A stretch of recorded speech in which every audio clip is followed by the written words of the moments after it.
Hello, my cronies. In this video, I'd like to talk about a deck that I have recently added to my collection, and that is the Somnia Tarot. And there's the creator there. The interesting thing about this deck is that it was created during 2020 under difficult circumstances, shall we say. The guidebook is very sparse. Okay? You are not getting this deck for the guidebook, that is for sure. You do have credits, and the creator talks about their experience with tarot and how it was conceived and created. But basically, you get a list of a few keywords for the majors and the minors, and that's pretty much it. So if you're interested in getting a copy of your own, it is still available, somniatarot.com. I pre-ordered my copy, and due to delays with shipping, etc., it just recently arrived, but as far as I know, this is not a limited edition deck. Now, this is a photography-based deck, but the fascinating thing to me, and the reason that I was willing to take a chance on it, was the stark, almost horrific beauty of these images. Now, I will say this deck is very white, meaning palm colored. You're not going to see a whole lot of diversity. On the flip side of that, most of the figures are completely obscured like this. So you can imagine that they look like whatever you want them to. There are very few figures in the deck that maybe have their hands visible, but for the most part, and hair in some cases, but for the most part, they are fully covered. This is, I think the best word that I can use to describe this deck is haunting. It's almost like images out of a ghost story or a horror novel, a horror movie.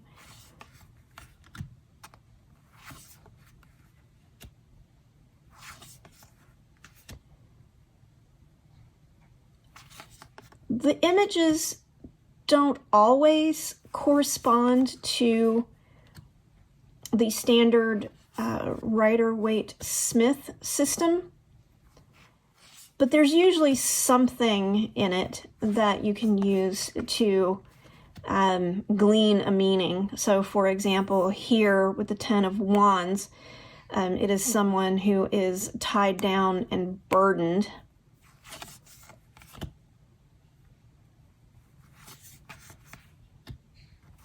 I don't know. It's just, I think what appeals to me is the gothic horror vibe of this deck.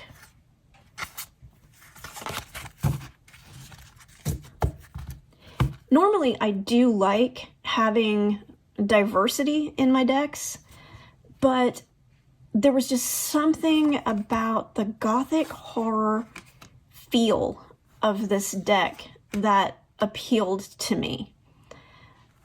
It seems like this would be a great deck for shadow work. It just seems like this is a deck that would not let you off the hook, because a lot of the images are geared towards the reverse or shadow meaning of the card. This is not a happy, feel-good deck. It's stark, it's gothic, it's got a very strong sense of isolation, which is fitting given the year that it was created, 2020.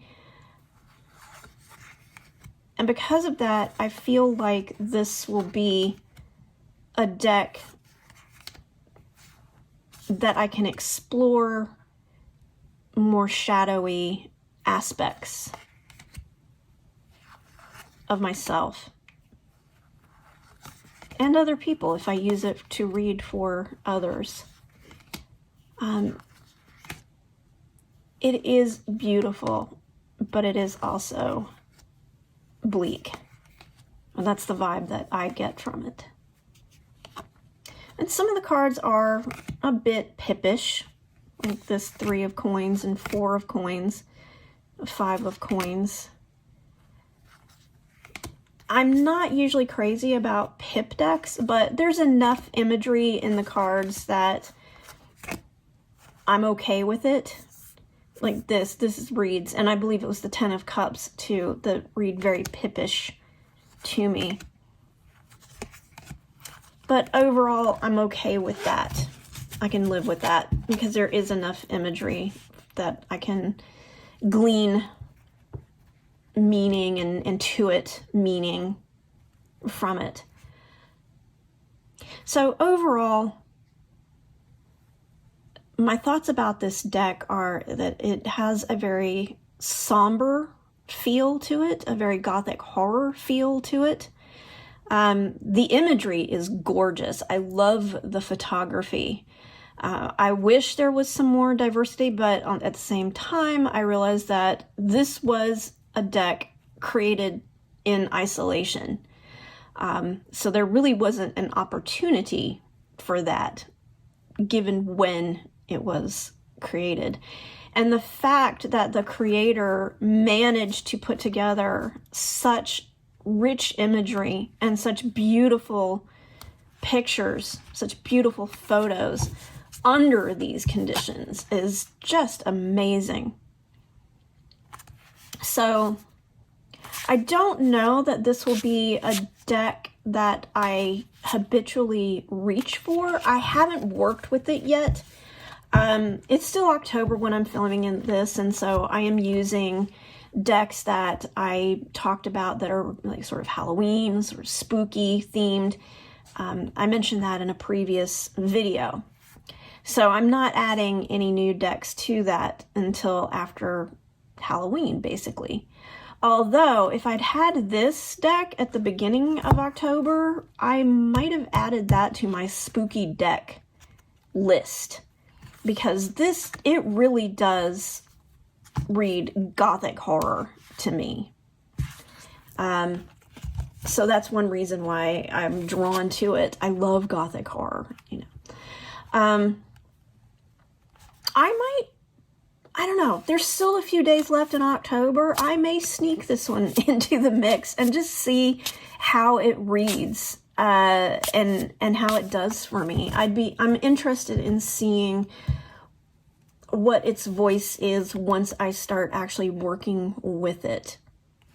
So overall, if you've been thinking about this deck and debating about whether to get it, I would say if you like the look and feel of it, go for it. The cardstock is sturdy. It's chunky. You know, I have kind of small hands, so it's thick for me, and you know, it's stiff. I literally have not shuffled. This is literally the first time I've shuffled it. So for somebody with small hands, you know, overhand might be better than riffle shuffling. It's a bit thick and chunky.